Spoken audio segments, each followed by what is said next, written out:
We're going to go ahead and call the meeting to order. This is our second meeting of July 21st. Hopefully this goes fairly quickly.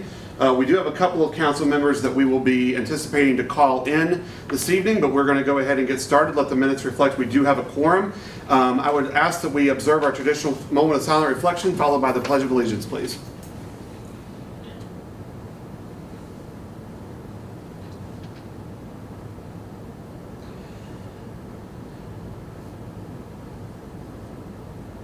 Thank you very much. I would ask our guest of honor this evening, Mayor Jerry Marco of the City of Elkins, to lead us in the pledge. Pledge allegiance To the flag of the United States of America and to the republic for which it stands, one nation, under God, indivisible, with liberty and justice for all. Typically, the City of Elkins has their meetings the exact same time as we do, but we saw one another at Colton Days this year, and he told me that they were going to they were going to not have the meeting that typically is scheduled tonight, and they were going to have theirs next week, so he was able to come over here and see how the good side of the mountain does business. So, so we welcome Mayor Marco to Buckhannon. Is there anything you'd like to say? The podium is yours if you want to. I can for public comment if you want me to wait for that, or I can do it now. We always do public comment in the beginning. So. Thank you for the warm reception. Once again, I'm Mayor Jerry Marco from Elkins, and one of your topics that you're talking about today is the zoning officer, and I want to thank you for your consideration about loaning us the zoning officer while we're going through a very difficult time. We have our code enforcement officers on medical leave right now. We hope that it's a temporary basis, but we do appreciate you guys stepping up. So Mayor Skinner, thank you for that. Counselors, wrong meeting. I had that one this afternoon. So counselors, thank you for that. I love when our communities can work together, to be honest with you. Robbie and I have a wonderful working relationship. We pick each other's brain quite often. He gets the better deal, I think, so, you know, because there's less picking there, so it doesn't take him nearly as long. So he has a lot more knowledge. No, but thank you guys so much. I look forward to working with you going forward. If there's anything you ever need on our behalf, please don't hesitate to reach out. So thank you for having me tonight. Thanks, Mayor. So right before you sit down, right behind you is Amby Jenkins. She is our Director of Finance and Administration. Tom O'Neill is our City Attorney. Nice to meet you. And then Chief of City Police is Matt Gregory. We've actually met before. Yeah, we have. With my previous life. Yeah. Caller one, would you mind to identify yourself? Jack Rigger. Jack Rigger has made the meeting. Okay, good deal. Thanks, Jack. Okay. Under recognized guests, we have Dennis Cordes here. He has the Upshur County Parks and Recreation Board Report. Good evening, Dennis. Good evening. How is everybody? Good. Before I get started, there's two little minor issues I'd like to announce to the public. The American Legion, with the help of Senator Manchin and others in the federal government, have announced that there is a new 3-digit phone number for emotionally disturbed veterans that need crisis help right now. It's like 911, only it's 988. Remember that, folks, 988. If you're a veteran in crisis, use that number. The other little piece of information is this Veteran Appreciation Breakfast this Saturday at the American Legion building. It's open to all veterans and their spouses or their better halves. Bring both. I'm joking. I hope. So anyway, it's free to the veterans at the American Legion building this Saturday. All right. Another report. This report is from the Upshur County Parks and Recreation Advisory Board for 21 June 2022. The meeting was called to order with J.J. Ford, Rachel Weber, Jacob Mills, Dennis Cordes, Julia Kastner, and Director McCourt present. The minutes were approved and the financial report was made part of the record. Under trailers update, a woman has recently confronted Julia Kastner, stating that the trails are on her property. A new trail map is currently being made by Sunset Graphics and has been estimated to cost approximately $700, of which about $400 will be covered by the Try This West Virginia mini grant. The board approved the remaining map costs to be covered by the trail funds. The next public trail day has been set, is already passed, 02 July 2022. The Fairy Garden section of the trail has been decorated. In fact, I was out there yesterday, it looked real nice. The construction of the Ruins Trail is still ongoing. Under Director's Report, Director McCourt reported that the pool sees 400 to 500 patrons regularly and that he will be meeting.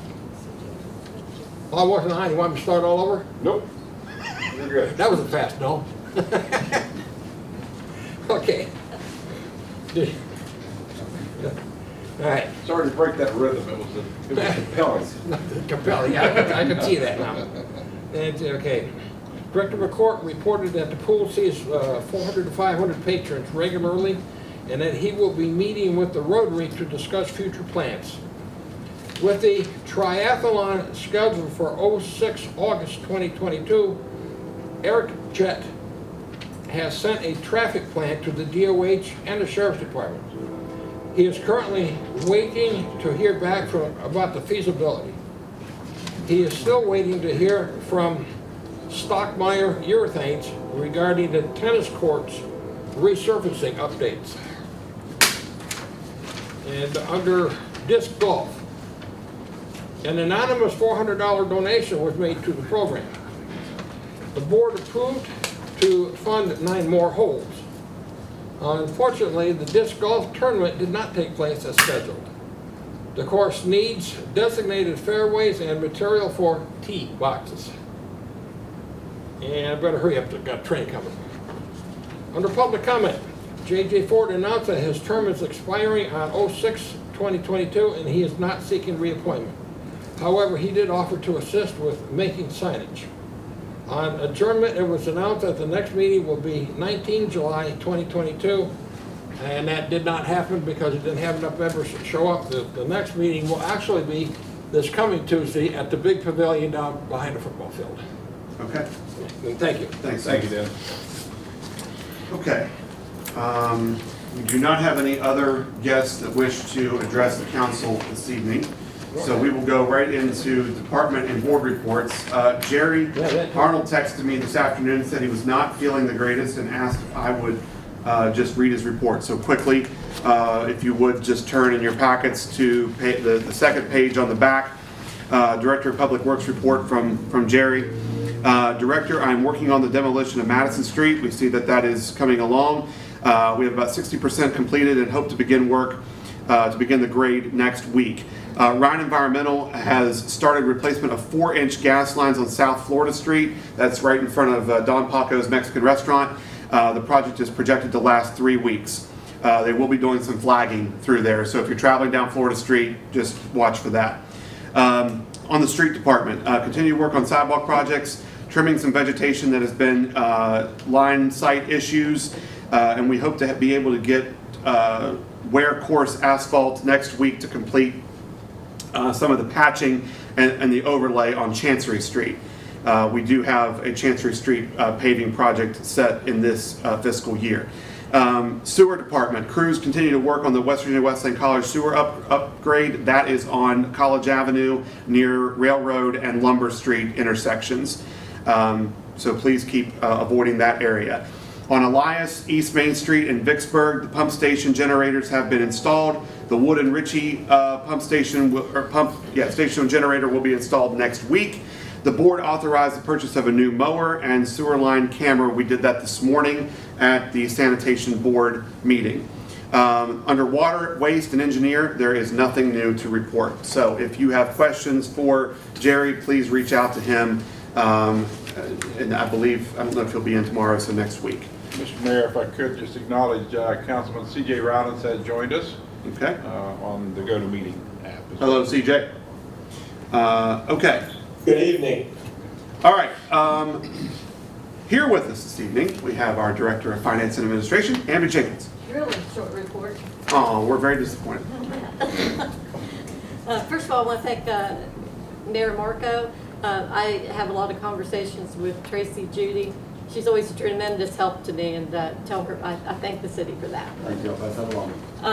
Okay, so I'm going to give you your balances for the enterprise funds because I generally give you the general funds balances in the beginning of the month, and so this is the second part. Funds ending June 30th, which was our fiscal year, we ended up pretty well on all of our enterprise funds. Waste Collection Board, $1,226,000, and they have a CD at $58,000. And then we have that letter of credit for our landfill at $64,000. The Water Board Money Market, $658,480, and they have working capital of $874,305.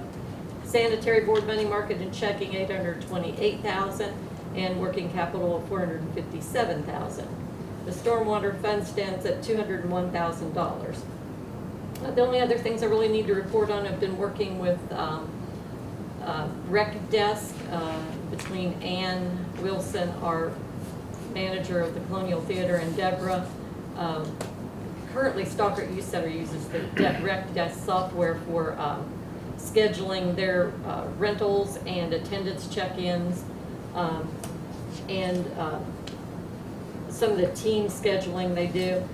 We're going to expand that to be used by the Colonial Arts Center for their events and for the park reservations that we currently do. Yeah.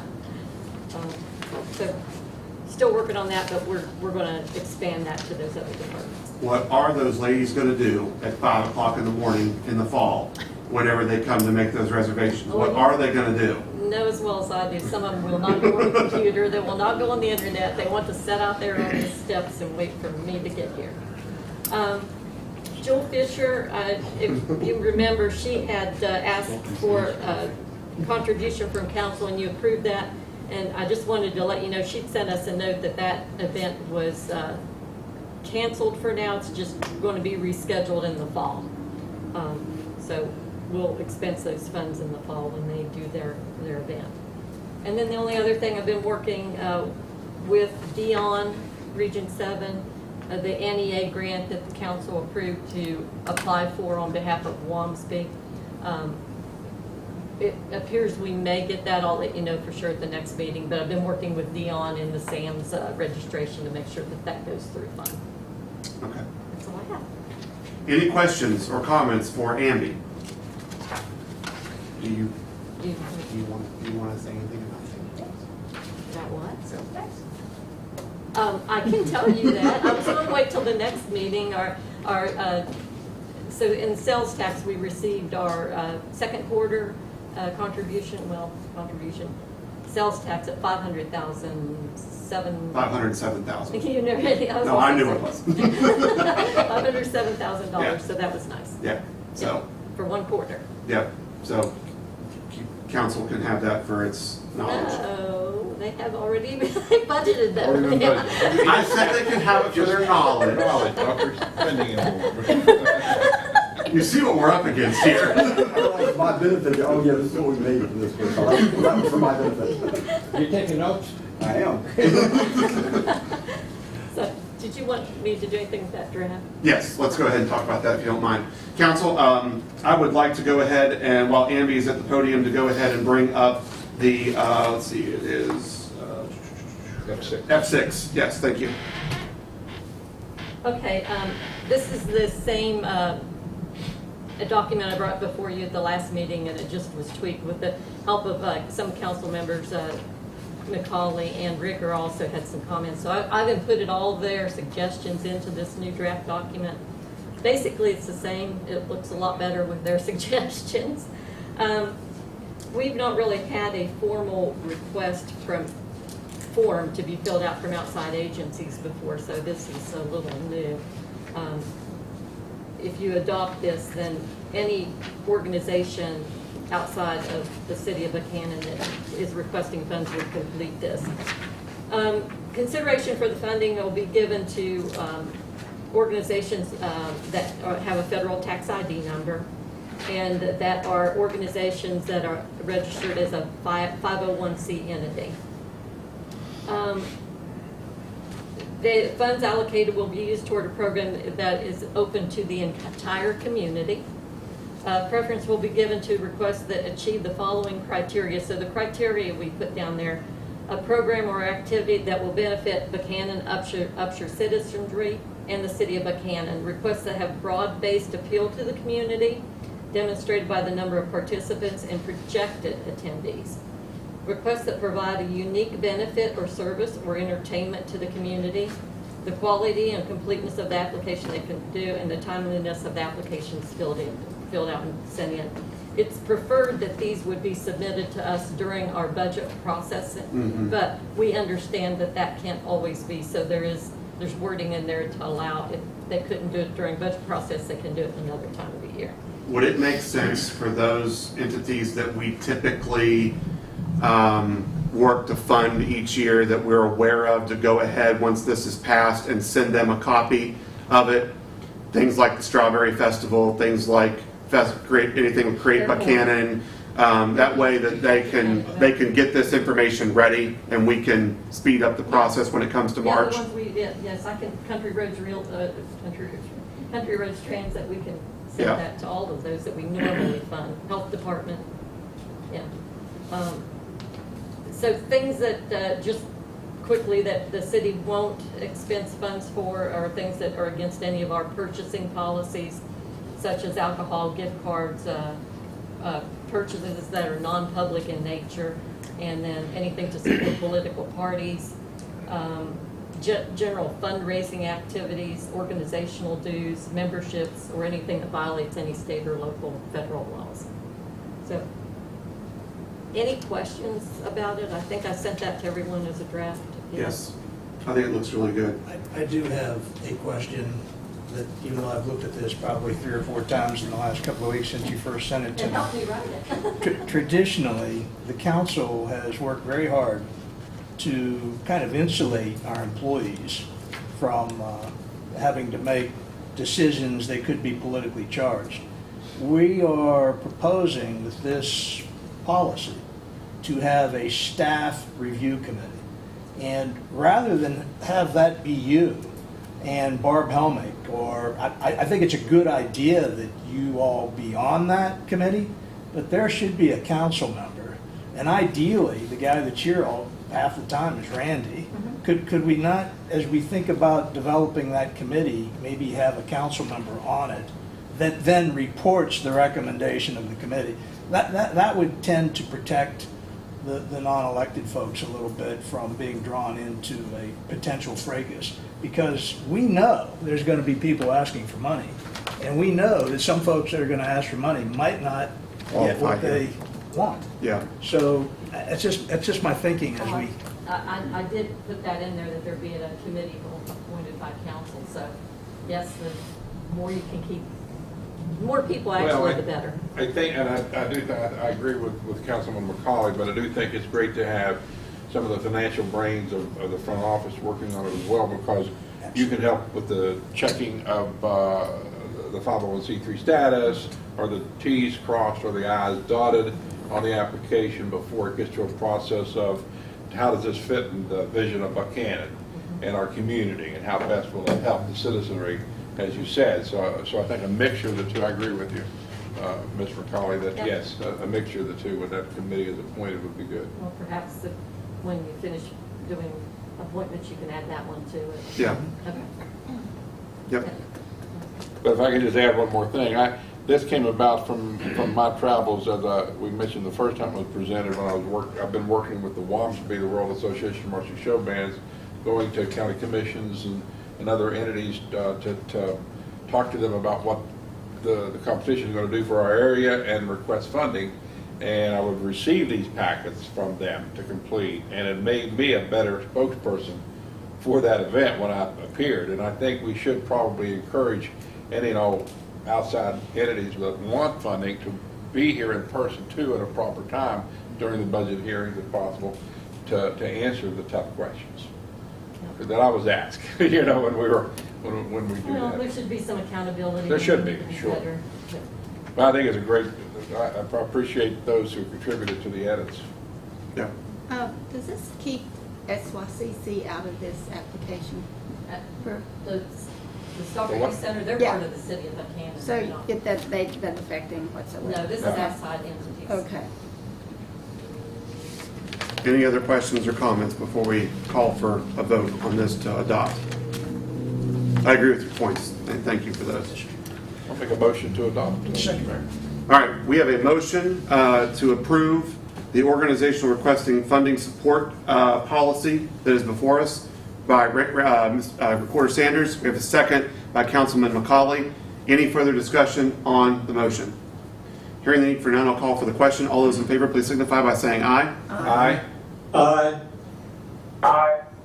Okay. Like sign opposed, motion carries. Thank you. Okay.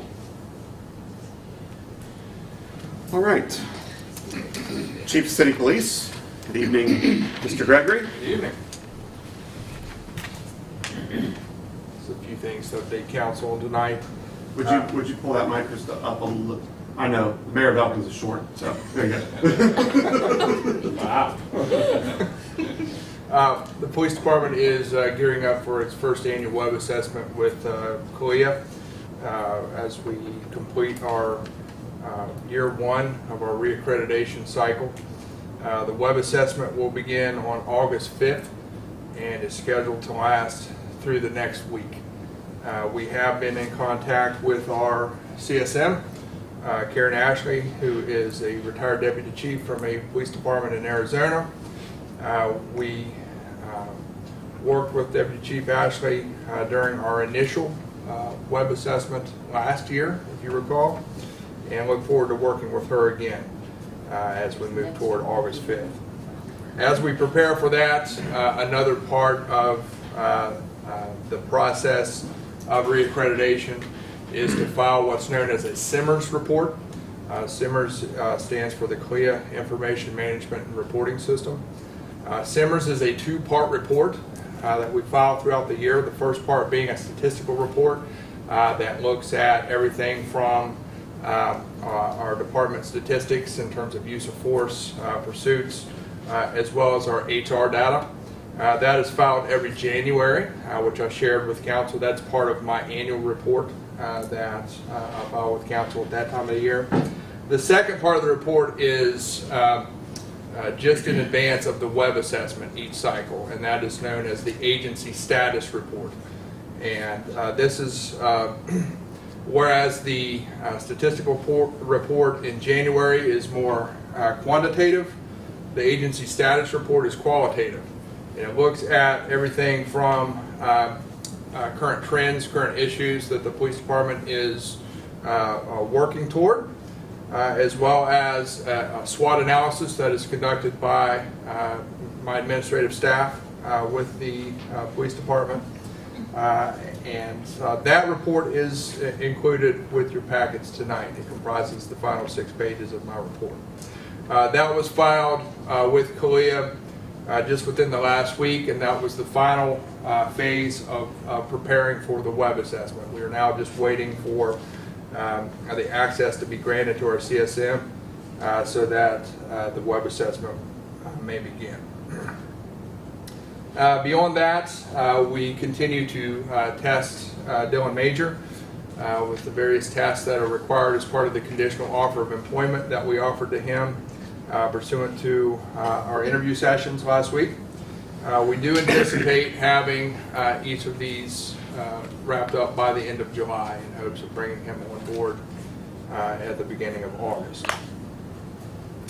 Monthly meetings continue with WAMSB. In fact, we had a meeting just today and have 2 more sessions as we continue to plan moving into August next month. August is going to be a very busy month for the police department on a number of different fronts.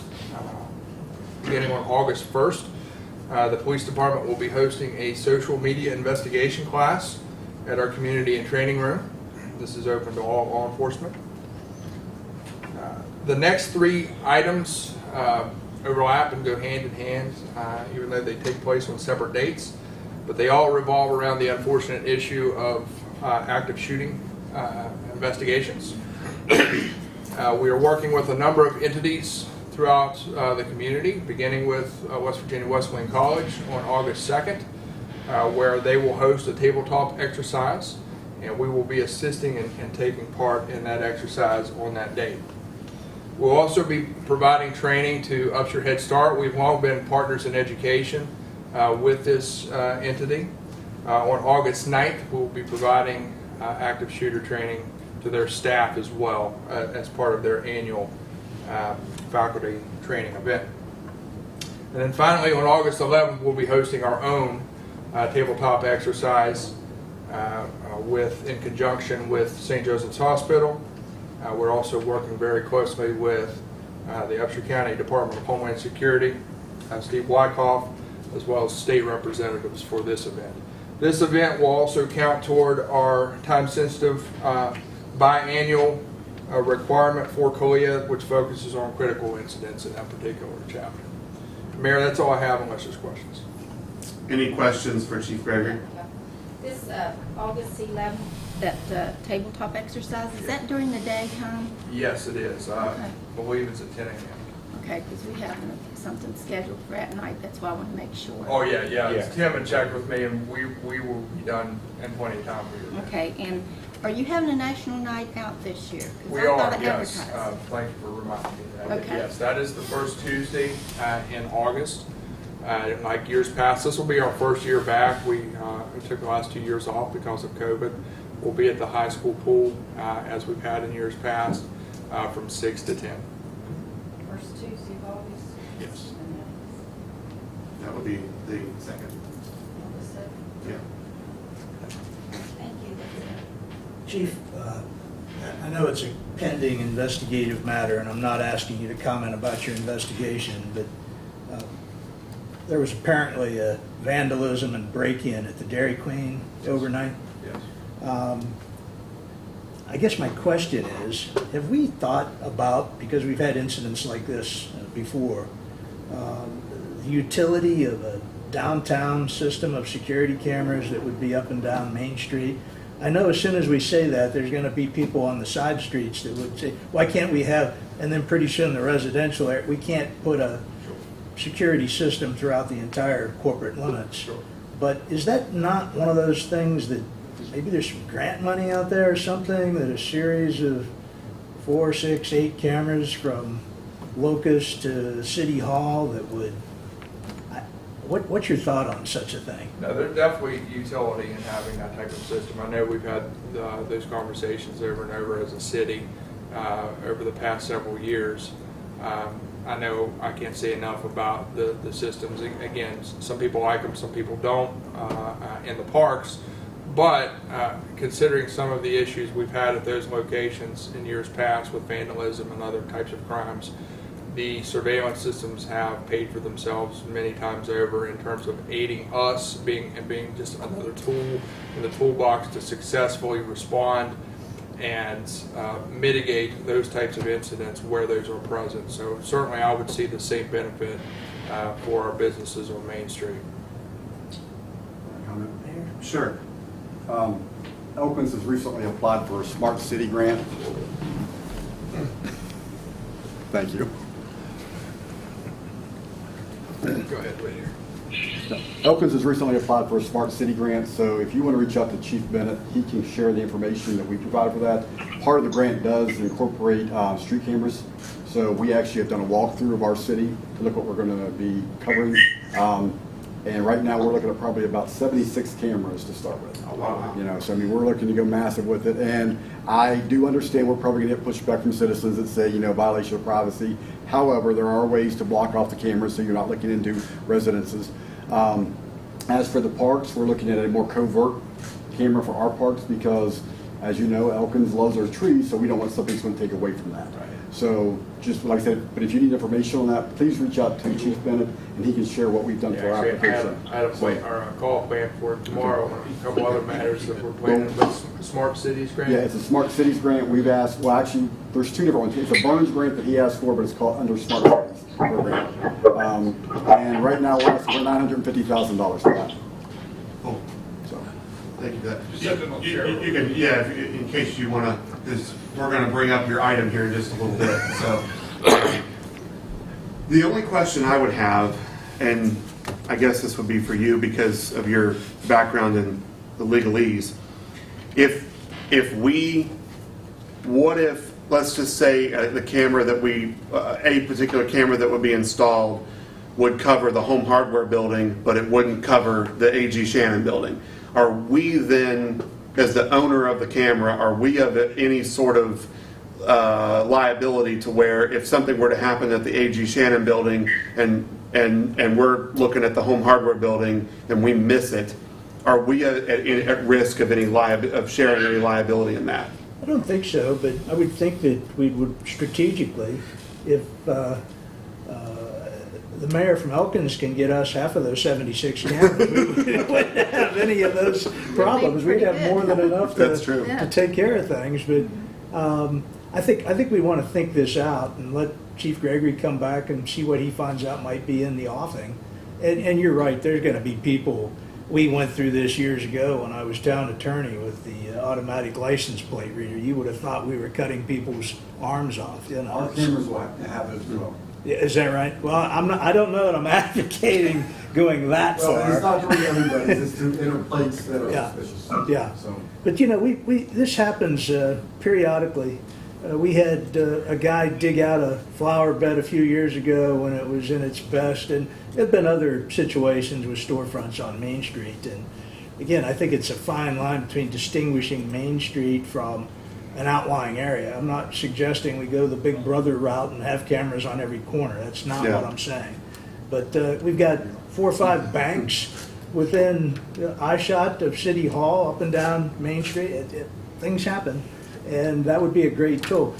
Chief would remember the guy that dug out the flowers 4 years ago or so. Yeah. There was a camera at Chase Bank, Right. and we had to go to New York and Columbus and I think California before it was all over. And it took 3 or 4 months to get the footage. And it was, then you couldn't make it out anyway. Yeah. Why don't we look into it? Sure. Bobby, Yeah. Yeah, Jack. Yeah, go ahead, the Jack. main thing with cameras, I think, you know, cameras are all limited in scope as far as their plans. The major liability for the city is that the cameras, if they're up and running, they have to be operable. You can't have a camera sitting there that does not work. There have been lawsuits. You know, litigation is, I mean, people think cameras work, but a crime's being committed, and it turns out that it was just a dummy camera or the camera wasn't maintained, and people have successfully litigated both private and public entities. The key is that reasonable targeting of what you want to view, and just ensuring due diligence and making sure that the system's operational. Those are the key things, I think, for cameras. We've explored this in the school system numerous times. and if I could add to our logic behind the cameras, to be honest with you, the first obviously is to deter crime. I mean, that's our top priority, is to try to deter crime. You guys are going to be in the same situation as Elkins. When Quarter H opens up, you have the ability to have a great influx of tourists, but also you have the potential of increased drug trafficking, arms trafficking, and human trafficking. And usually when I say human trafficking, people look at me like I'm crazy. It's already happening in our area. We know that, but not to a great extent, fortunately. But we want to make sure that doesn't happen. So we're trying to put some safeguards in place. Second reason, obviously, is for the license plate reader, actually, is because if there's an amber alert or a silver alert, then our officers can enter those plate numbers into the system, and when they go by one of our cameras, they get notified. That way you can get these individuals back to the loved ones in an expeditious manner. So we're not looking to ping everybody's license plate, but if there's also a plate that's reported from Buckhannon that there's suspicious activity or it's a stolen vehicle, we can also enter that into our system and look for that as well. Third reason for us is the street department can actually monitor these cameras so they can clear our roads in an expeditious manner as well to keep the sidewalks in the streets safer for our citizens. And the fourth reason is something that I call virtual triage. If I have a first responder that's actually, I guess, arriving on an event or going to an event, whether it be a fire or an accident, somebody in the passenger seat can actually look at that camera first to find out what they're going to have to address before they get on scene. And those minutes or seconds can absolutely save somebody's life. So we consider that our virtual triage, which is why we're looking at our street cameras. If that helps you. And Chief, you're right on. It's just another tool to help you guys because you can't be everywhere. Right. So, thank you. I recall, I think Burma came a few months ago and they asked us about cameras. What's that? It's been a year ago or so. Burma a few months ago. Yeah. Let's take a look and see. Okay. And I thank you for Elkins for being a resource with this, and you know, perhaps we can learn from each other. You know, and I'll take this opportunity very quickly. I can be just as guilty as anybody, but you know, we believe that we live in a small town where not much happens, and that is generally very true. In my conversation with the chief today, we haven't had something like this in several years take place in Buckhannon, a business break-in to this extent. But please, to the people out there, lock your doors. And I don't always do a very good job of that. What's You the know, address again? Oh, no. 40 South. I'll just say Lock your doors, everyone. please lock your doors. That's the only way. And you know, Chief Gregory would I'm sure agree with this.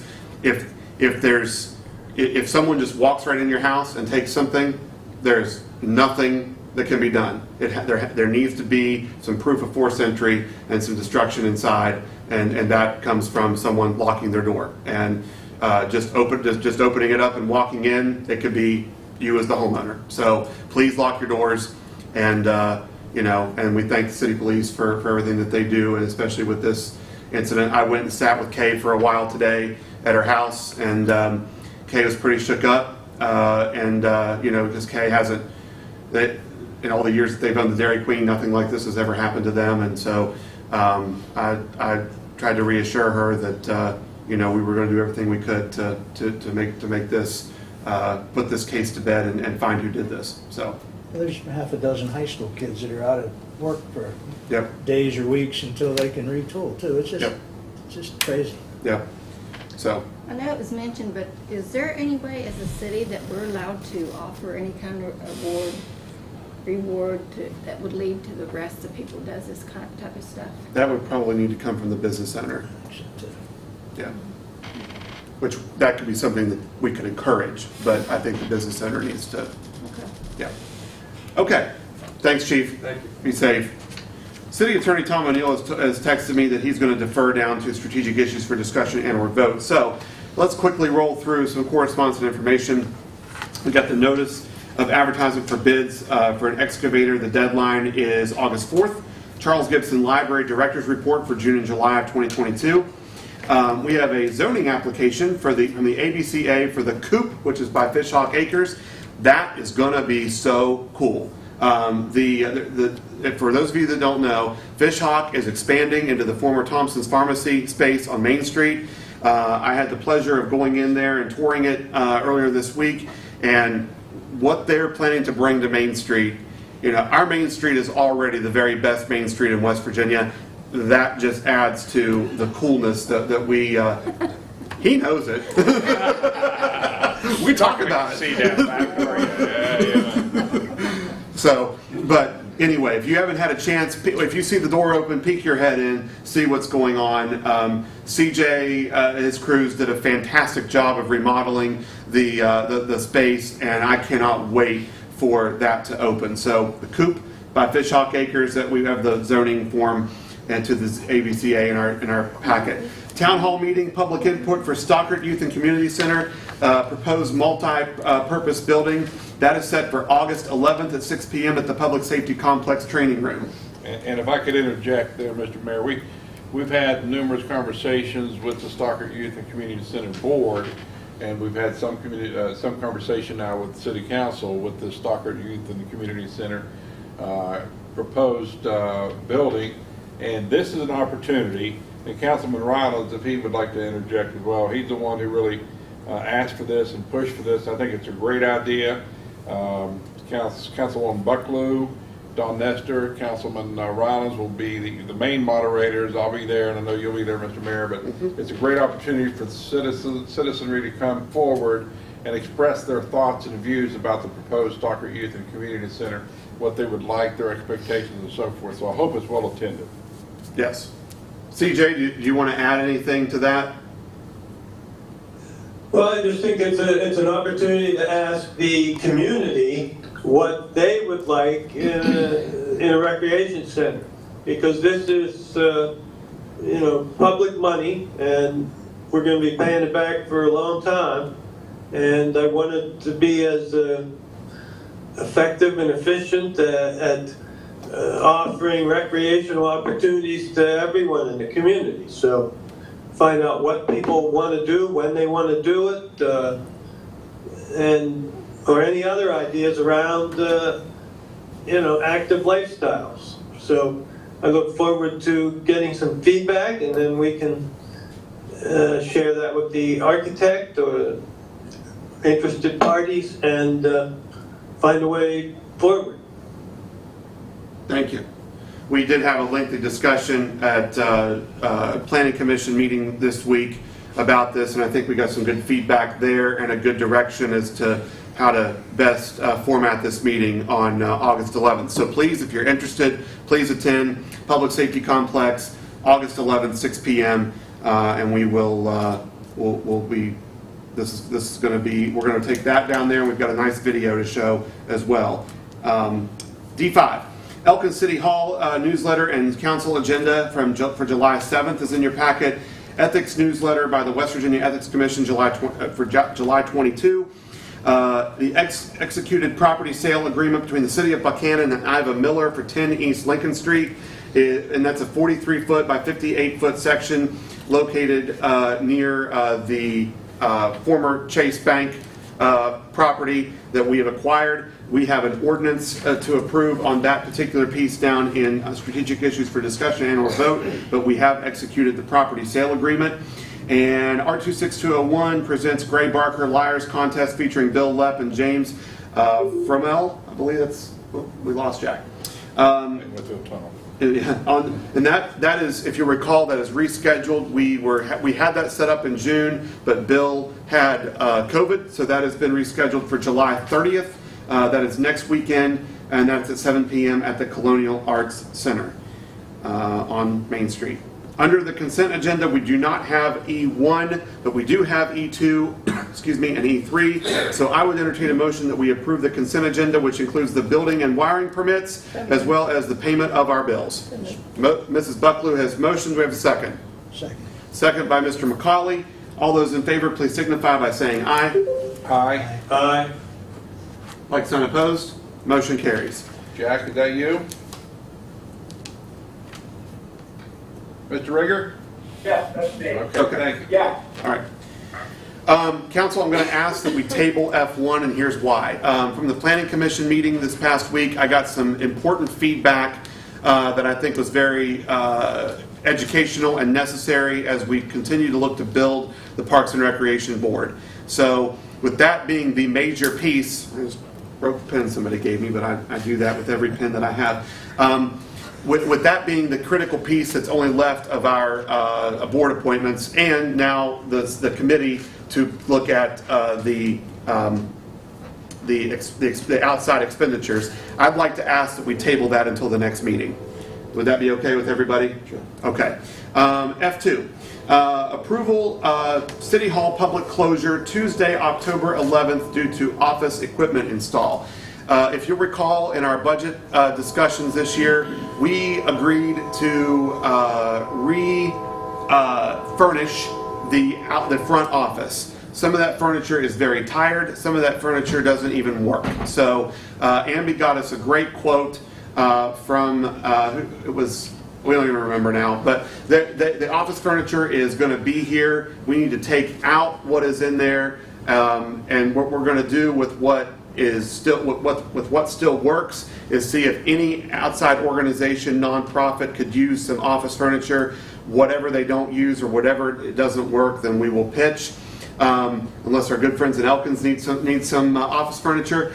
But the new office furniture will then be in on October 11th, and we will need our staff here to help get their offices together. But it would be a lot easier if we are not open to the public on that day. So I would ask for your approval to close City Hall on October 11th. Randy motion, you can second. I'm sorry. They were very active the other night during planning commission, so. Okay, all those in favor signify by saying aye. Aye. Like sign opposed. Motion carries. Should have had Chief Gregory do this whenever he was up, but under F3, we've got council recommendation to the Police Civil Service Commission to begin the process for advertising for probationary police officer candidates to replenish our eligibility list for hiring consideration. It just takes us to say that we want to do that. So can I have a motion to that effect? So moved. Motion by Mr. McCauley. Do I have a second? Second. Second by Mr. Sanders. All those in favor signify by saying aye. Aye. Aye. Like sign opposed. Motion carries. Okay. I've spoken with most of you about this, and so Mayor Marco kind of touched on this in his remarks in the beginning of the meeting. But as he noted, the City of Elkins is without a building code enforcement officer right at this second. We obviously have a building code enforcement officer, and in the spirit of being good neighbors, it would be my recommendation, and I'll let Tom elaborate a little bit on this as far as what the plan should be moving forward, and then we'll get something drawn up between the two cities to allow for this operation to take place. It would be my recommendation that we authorize Vince to go over there and help the City of Elkins. We, as you know, we have Vince 3 days a week. Vince works in Buckhannon Monday, Wednesday, and Friday. He works for several municipalities in Harrison County on Tuesdays and Thursdays. And Tom can elaborate on this, but the plan would be for us not to expect any refill or any compensation from the City of Elkins on Vince's behalf for as far as salary goes. This would be a neighborly gesture that we would allow Vince to go over there 1 day a week of his 3 that are here for approximately 2 months to allow the City of Elkins to continue with their board, with their code enforcement, and for us to continue with our code enforcement while they are working out their situation. I want to point out very quickly, last year, the City of Elkins Fire Department came over here to corporate limit fires 3 different times to significant events. One was on the corner of Cardinal Street and Rager Avenue. One was at West Virginia Wesleyan College at the physical plant. And of course, right over here on October 5th, they sent 12 guys and their ladder truck over here to help us save the rest of our Main Street block that day. They didn't ask for anything in return for helping us that day or any of those days, and so that's why I'm recommending that we do not ask for anything in return from Elkins as we allow Vince to work over there. So Tom is going to walk us through kind of what the plan should be, and then we'll open it up for discussion. So the primary concern is kind of protecting Buckhannon from liability for what would happen when Mr. Smith is working on behalf of Elkins. So the way, broadly speaking, the way I would recommend that this be structured is that Mr. Smith be given essentially paid leave 1 day a week, and then with the understanding that he will be volunteering on behalf of the City of Elkins. I think we would like to maybe conclude an MOU, a memorandum of understanding, just clarifying that when he is, when he's working under your direction, that he'd be covered by your policies of insurance and workers' compensation and so on, and that he is effectively not an employee. He is not working actively for the City of Buckhannon on those days that he is working for Elkins. So he is not going to be a City of on those particular days. He will not be a City of Buckhannon employee working out in a different theater. He will be essentially on paid leave for that day for whatever period of time that this arrangement is good for, and he will be volunteering for the city of Elkins. There's Yes. a question about workers' comp coverage. Is that something that volunteers can be covered under workers' compensation, as long as we make that clear? We don't want to say, as a consequence of Vince not working for us, he goes driving over to Elkins, is in an accident and hurt, that kind of Yeah, stuff. that's what we're trying to avoid. Right, Yeah. right. Now, as a practical matter, how will that work if he's following? I mean, how will he be compensated on workers' comp if something happens when he's technically volunteering? I don't know the answer to that question. I think it's probably similar to volunteer fire. Firefighter, Yeah, I would that's, think. yes. Yes. Or But- VIPs. yeah. I think they're covered under workers' comp too, even though No, we. they're covered under a separate insurance policy as a volunteer, their VIPs are. Okay. So we have a volunteer insurance policy, you may want to check on that. But we just, that's an issue for Elkins City Council to kind of look into and make sure that Mr. Smith would be covered under whatever policies of insurance you have or may acquire during the pendency of this arrangement. Sure. But we just make sure that when that for all intents and purposes, he is not actively on duty at those times when he is, on those days when he's going to Right. Elkins. But we will still continue to pay him as we. And he's going to be, Yeah. yes, he will not, this is, like I said, this would be a form of paid leave, Yeah. basically. And I think what Jessica Sutton, which is their city clerk, she and I had a conversation about this, and what we kind of outlined was around, basically August and September. Into by August 1st, or I'm sorry, October 1st, they believe that they'll have a plan of action moving forward to get themselves back up to fully operational. And what I'll do, Mayor, is maybe just prepare a draft. I mean, it'll be a one-pager. I don't write long agreements. Thank you. And we'll get it to you. It'll circulate. Everybody will have a chance to weigh in, and then we'll go from there. Appreciate it. Okay. I would entertain a motion that we approve this, I don't know what you want to call it, this, it's not a deal per se. It is kind of a deal, but that doesn't sound great. So this I like that, collaboration. Mayor Monty Hall. That's right. We approve, no, we did not. This should take the form of a motion to approve this kind of limited temporary leave for Vince Smith. Okay. That's all that. Yeah, That's okay. all that the council really needs to do. So Is approve this leave. Second. All right, what he said. What he said was what we're approving. Macaulay is first, Bucklew is second. Any additional conversation needed? Hearing the need for none, I will call for the question. All those in favor signify by saying aye. Aye. Aye. Like sign opposed. Question, Macaulay, was that Macaulay Bucklew or Bucklew Macaulay? Macaulay Bucklew. Thank you. Sounds like a good law firm. All right. You can hang your shingle. Well, that sounds right. Tom is still at the podium because under F5, we have the approval of ordinance 460, which is the property purchase, which is 2,474 square feet, and that's a portion of 10 East Lincoln Street. This squares off the Madison Street property to complete the rendering that we approved last council meeting. So, Mr. O'Neill, I'll let you Thank you. go to the ordinance. I'll read the ordinance by caption and then be happy to take any questions. This is, the council has before it ordinance number 460 of the city of Buckhannon, an ordinance approving the purchase of a 2,474 square foot portion of that lot or parcel of land fronting on the north side of East Lincoln Street with a commonly known address of 10 East Lincoln Street, presently titled in the name of Ivan Virginia Miller, and specifically authorizing the net expenditure of $10,000 of municipal funds for said purchase. This is the first of two readings.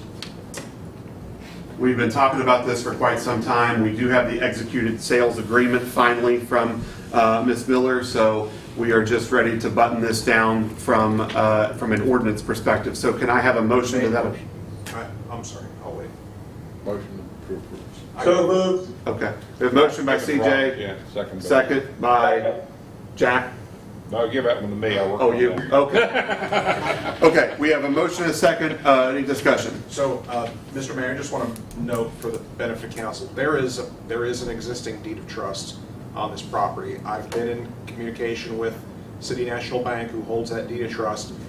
they need to be satisfied that the collateral holding their note will be still worth enough to cover the outstanding balance of the mortgage after this is paid off. So this isn't necessarily this isn't going to be a done deal yet until we get that partial release from City National Bank. So I just want to make that clear to the But council. this authorizes that all to go. This lets the wheels Yeah. start turning. Yeah. Okay. All right, any further discussion?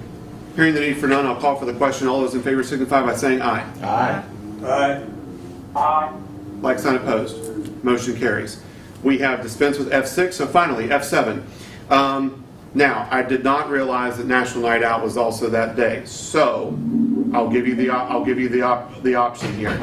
I was going to ask for the August 4th council meeting to be rescheduled to Tuesday, August 2nd, due to the annual West Virginia Municipal League Conference. We typically do this. Now, if you'd rather not schedule it over top of National Night Out, if there's council members that would like to attend that, we could look at either Tuesday or Thursday, August 9th or August, well, we can't do 11th because we've got that. We could do Tuesday, August 9th if you would prefer that. It's up to you, whichever Tuesday you want to schedule the meeting. We could quickly poll the council. I'm assuming we could get 4 or 5 folks out for an August 2nd meeting. I'll be here at the meeting. Okay, I would be too, so. Yeah, I'll be here. Okay, August 2nd is fine with me. That's what the original. How about Jack and CJ? Does Tuesday, August 2nd work for you guys? Pam says August 2nd's good too. Yeah. Poor connection. I don't know. Well, it only. Yes. Okay. All right. All right. So we will stick with Tuesday, August 2nd. That's what's on the agenda. So I would ask for a motion that we reschedule the meeting from Thursday to Tuesday that week. What's that, Randy? We're going to wait for those guys. They haven't had a duet yet. CJ said he was fine with it. All right. Going to make a motion, CJ? Yes. All right. Motion by CJ. Is there a second? Jack, are you going to second that? Second. All right. Okay, we got the boys on the call in. All right. All those in favor signify by saying aye. Aye. Aye. Aye. Like sign opposed. Motion carries. That's the only problem with that little delay. They always try to make a motion when Yep. we beat them. So. I know we do. Before we get to council comments and announcements, I do want to, it's not on the agenda, but I want to have a very, very, very brief executive session based on personnel issues. That's it. Just it shouldn't take more than 5 minutes. There'll be no decisions made for the media's benefit. Okay. Council comments and announcements. I'm going to start out of order on the phone with CJ. Good evening. I would support strategically placed cameras around town or in the parks, or I know we've talked about this before, but I'd be glad to take another look at it and try to make that work. So that's it. Thank you. Jack? Yeah, background CJ. I would recommend, Elkins on certain top-notch systems, but I do know that Orangeburg and Bridgeport they have some significant technology, some cameras, the ability to zoom in with clarity, different locations in the city. I'm all for that. This, I don't want to be taken the wrong way, but I have 38 years in education, and I have worked tirelessly on behalf of students, on behalf of schools and children. And I want to caution the use of the phrase, "it's for the kids." I hear this phrase a lot, and that's emotional blackmail. If somebody doesn't agree with an activity or a project, it doesn't mean that they hate children or they dislike children. It means they disagree with a project or an activity. And I just want to caution on the use of it for the kids. I know as a principal and other positions, I've had a lot of parents come in requesting things that, quite honestly, were impractical. If I were to bring to the city council and say, we need equestrian work, our kids need to learn how to ride horses for the kids. That's emotional blackmail. You know, it's not practical for us to say horses riding. We know that, but I think we need to be careful. That's how people can turn on one another, or people in the community misinterpret someone's belief system is, priority system. So that's all I have to say. Thanks, Jack. Let's wait a second. Business must be good over here. I'll tell you, it's been. I think it went through 4 or 5 times the other night during planning commission. So that's good. That's good. All right. This is Buckhannon. I wanted to thank Mayor Marco for coming over. I'm glad to meet you, and I'm glad we can assist you in any way in the future also. Also, I want to know if you haven't met your Forest Festival queen this year, she is from Buckhannon. Her name is Caroline Fluke, and they're a very good family, and they really represented well for you all. So, welcome. Thank you, Pam. David. It's great seeing you, Mayor Marco. And anytime you can, save us some money, come on over. Maybe you guys could start meeting on Wednesdays so that you could come here on Thursdays. It's nice seeing you. There's a terrific piece in West Virginia Living by Pam Casey. If you haven't seen it, I sent it to Amby and Teresa earlier this evening, and hopefully we can get it widely disseminated. And our esteemed mayor and President Moore were both quoted throughout the piece. Just a terrific thing. I encourage everyone to read it. The Stockard Town Hall meeting is a very big deal. Several years ago when we renamed the center from Stockard Youth Center to Stockard Youth and Community Center, that was very purposeful.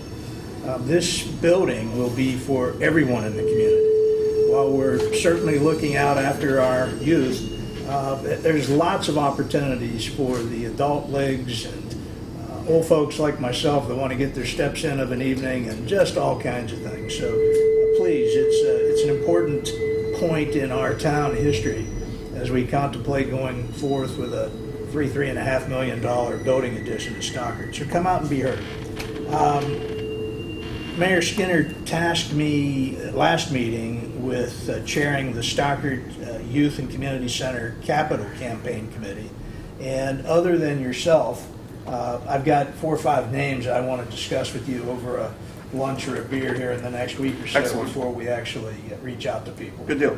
And then the last thing I've got tonight, actually there's 2 things. Can we consider codifying? You and I have spoken about this. Mr. Sanders and I have spoken about this. Mrs. Bucklew and I have spoken about this. And Mr.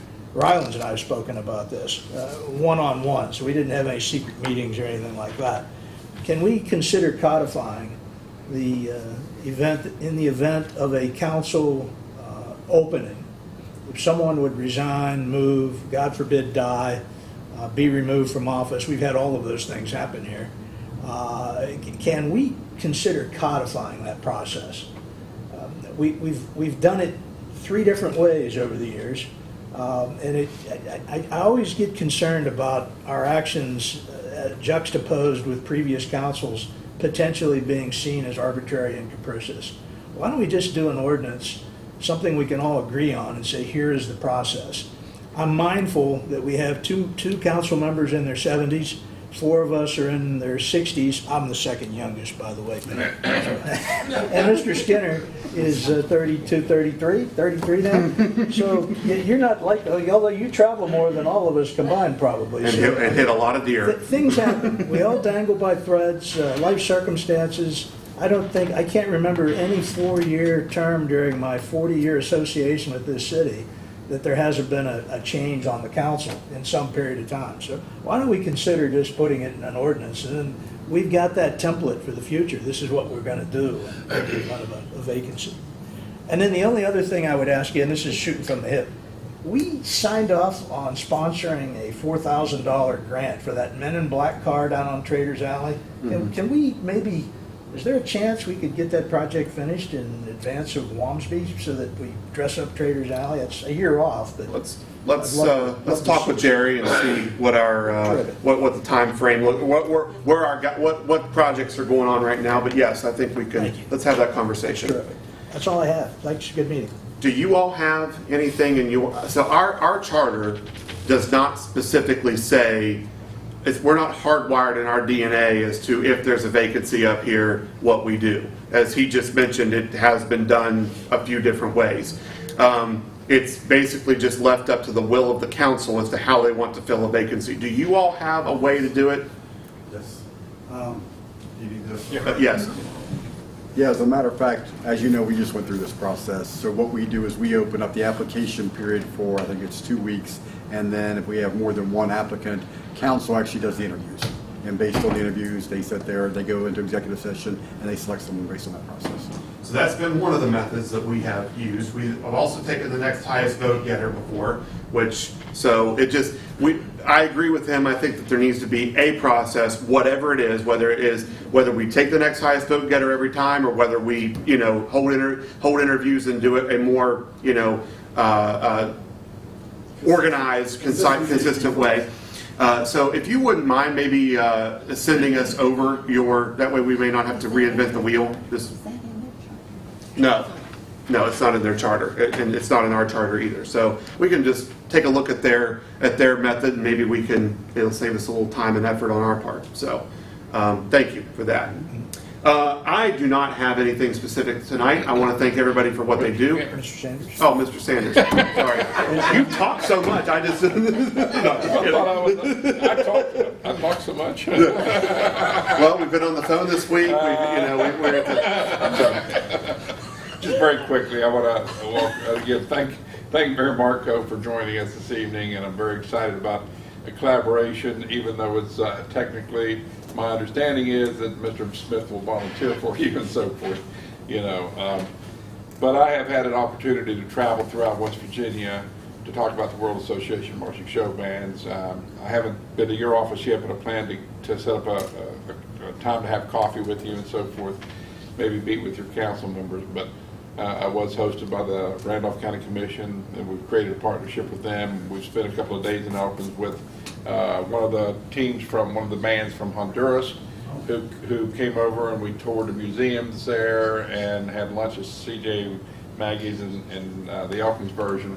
But anyway, it's a great partnership that we're developing there. I know that Chief Gregory, has a great partnership with the police department there.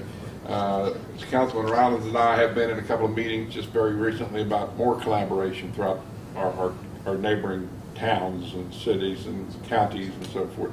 I think what we've done now solidifies the fact that we're serious about those kind of opportunities. It is a community that we all live in here. We got to drop the boundaries, city limits and county lines and that type of thing more so. And the competition's okay with these. It is. It is. It's very much so. It is. I think we're all proud of the towns we represent, and I think it's good that we work together on certain things. So anyway, thank you for being here. Thank you. And I echo what others have said. Please join us for the Stockard Youth and Community Center Town Hall. We want to get this project moving. We'll dot our I's and cross our T's, but then we want to get this project moving and get it into the stage where we can start bidding it out and really roll our sleeves up. Okay, Mr. Mayor. I can talk more. That's okay.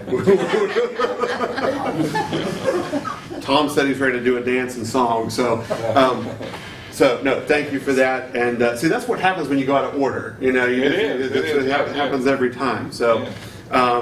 I want to thank our employees for everything they do for us. Every time we have a board meeting in the morning, we learn more and more about everything that our 90+ employees do for us every day to make this such a shining star in the state.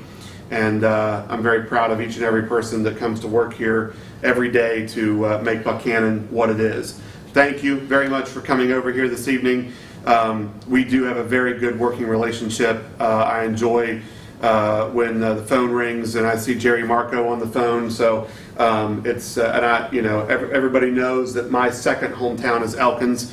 My dad grew up over there. My grandmother lives over there. I have several cousins and aunts and uncles that live over there. So it's I agree with you. But now on Friday nights in the fall, when we get to that orange and black versus blue and white, all bets are off. You know, so we're not such good friends on Friday night. But now Saturday morning we go back to being friends. So, but I appreciate the city of Elkins. Certainly appreciate everything you all did for us last year. And you know, I hate to say this, you know, we would always return the favor for you. If you were in that situation, we would send everything we've got. Hopefully we don't have to, but we would. So we would absolutely do that for you. So thank you for coming over, and you're walking away from with some treats to take home over there, and we learned from you this evening. So thank you. That's all I have. I would entertain a motion that at 8:11 we adjourn into a very brief executive session on personnel matters. Thank you all very much. Have a great weekend.